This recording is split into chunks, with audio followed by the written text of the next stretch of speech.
অতি প্রিয় শামিল করে নিও, আমাকে শহীদ করে সেই মিছিলে শামিল করে নিও। সায়েদ কুতুব হাসানুল বান্না সেই মিছিলে ছিল গণ্য। বেরনবীতি তুমির মালিক হামিদ সেই মিছিলে ছিল অনন্য।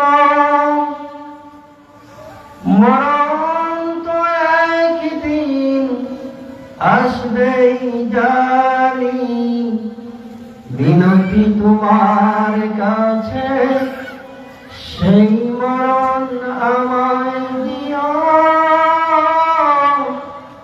শামিল করে নিও, আমাকে শহীদ করে সেই মিছিলে শামিল করে নিও। কার না সাধ হয়, কার না সাধ হয় নিষ্পাপ প্রাণ পেতে, সদ্য ফুটা ফুল সম। আল্লাহর কাছে হওয়া সবচেয়ে প্রিয়তম।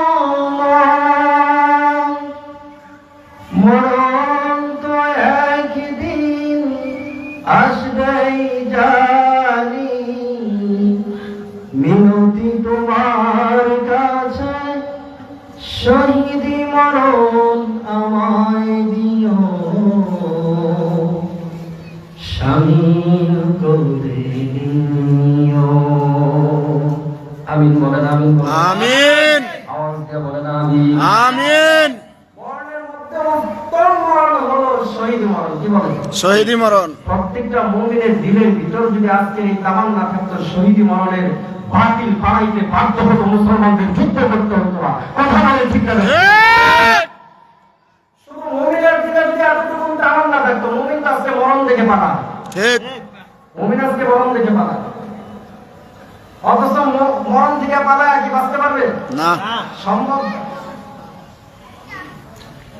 এজন্য মুমিনের দিলের ভিতর যদি এতটুকু তামান্না থাকতো, আমাকে শহীদ করে সেই মিছিলে শামিল করে নিও। আমিন বলেন, আমিন আমিন।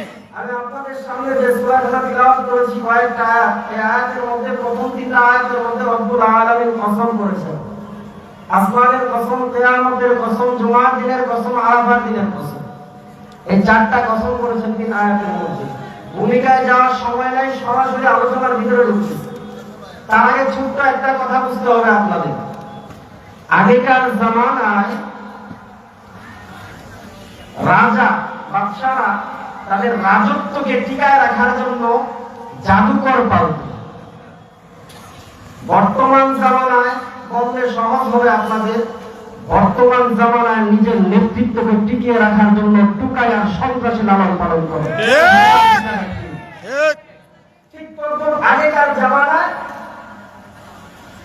রাজা বাদশারা নেতৃত্বকে টিকিয়ে রাখার জন্য জাদুকর লালন পালন করত। এই বিষয়ে হযরত মুসা আলাইহিস সালামের ঘটনা আমাদের সকলের জানা। কি বলেন, ঠিক না? ঠিক। আপনারা কিন্তু আলোচনা শুনবেন, আমার আপনি জাগান তো কে কে শুনবেন? আমি এখানে আমার অনেক মুরব্বী আছে, হাত বলুন আমার, যারা আমার মুসল্লি, অনেক মুরব্বী আছে আমার, অনেক সম্মানের, স্নেহের, মহাব্বতের, শ্রদ্ধা। আমি আপনাদেরকে মেহরবানি করে বলবো যে ফাঁকা জায়গাগুলো একটু পূরণ করে বসে, দেখতে খুব খারাপ লাগতেছে। অল্প সময় আলোচনা করব একেবারে গ্রাম্য ভাষায়। আল্লাহ রাব্বুল আলামিন এই সূরা শুরুতে 3 আয়াতের মধ্যে 4টা কসম করলেন। কসম কেন করে? মানুষ সহকারে বোঝানোর জন্য। কথা বলেন ঠিক না বেঠিক? কসম তো এই জন্যই করে, রব্বুল আলামিন কসম করেছেন যদি আয়াতের তাফসীরের ভিতরে ঢুকি মিনিমাম আমার এই 3 আয়াতে 2 ঘন্টা সময় লাগবে। এত সময় আমি পারতাম না, তবে হালকা একটু টাচ দিয়ে যাই। রব্বুল আলামিন প্রথমেই কসম করলেন ওয়াসসালা আয়াতিল বুরুজ, এই আয়াতের যদি তাফসীর বিল কোরআন দিয়ে